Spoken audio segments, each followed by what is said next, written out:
मे 6, 7 और 8 ये 3 दिन पाणीपाग पूर्वानुमान ओडिशा परिप्रेक्षी। हाँ आज्ञा मुझे कलाकान सामंतरे आप निश्चय विदर कलाकान यूट्यूब चैनल आपन को आम चैनल को स्वागत। जदि कहवा ताले मे 6 तारिख कथा राज्य में पश्चिम ओडिशा जिला मानक ग्रीष्म प्रभाव जारी रही पारे अर्थात उत्तर पश्चिम भारत गरम वायु पश्चिम ओडिशा पर्यंत प्रभावित होची एवं ता सहित यदि कहवा 37 रु 42 डिग्री रही पारे विभिन्न सहर तापमात्रा पाखा 4-5टी सहर तापमात्रा 40 डिग्री रही संभावना अच्छी 40 रु 42 डिग्री रही संभावना रही एवं उत्तर ओडिशा आभ्यंतरीण ओडिशा उपकूल ओडिशा और दक्षिण ओडिशा तापमात्रा 28 डिग्री आरंभ करके 37 डिग्री रही संभावना रही किंतु पश्चिमा झड़ एवं घूर्णिबलय क्षेत्र सक्रिय निम्न चाप रेखा एवं कालबैशाखी जनित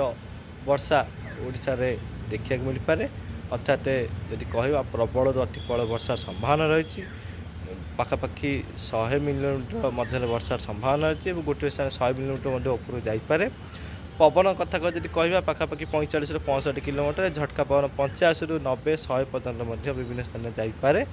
और कुआपथर जनित वर्षार संभावना रही। सतर्क रुहतु वर्षा समय घर न बाहरिया भल कहीं समय झड़ वर्षा तले रोचे गछ डाल रोड पर पड़ुची और बिजुली घड़घड़ी व्यापक मात्रा रोचे तो सतर्क रुहतु वर्षा समय घर न बाहरिया भल से जरूरी नथिली। ता सहित कहवा 7 तारिख कथा राज्य में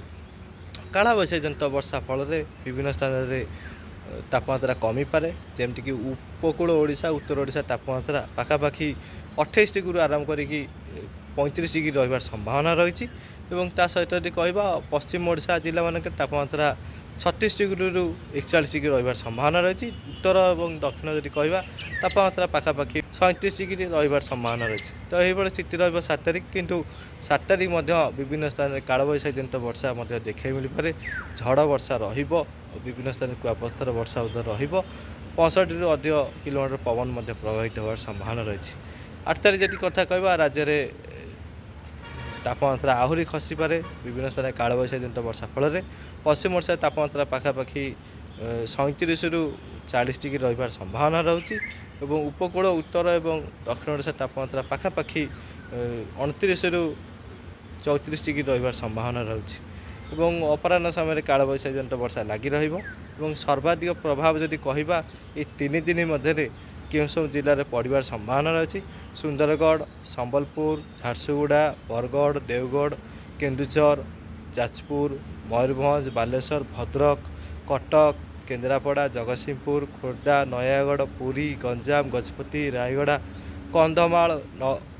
अनुगुल ढेंकानाल एवं गजपति जिले में व्यापक मात्रा प्रभावित होवार संभावना रही 3 दिन। सतर्क रुहतु ये सब जिला मानक झड़ वर्षा अधिक देखा मिल पारे ये स्थिति यही स्थिति आगामी 3 दिन रही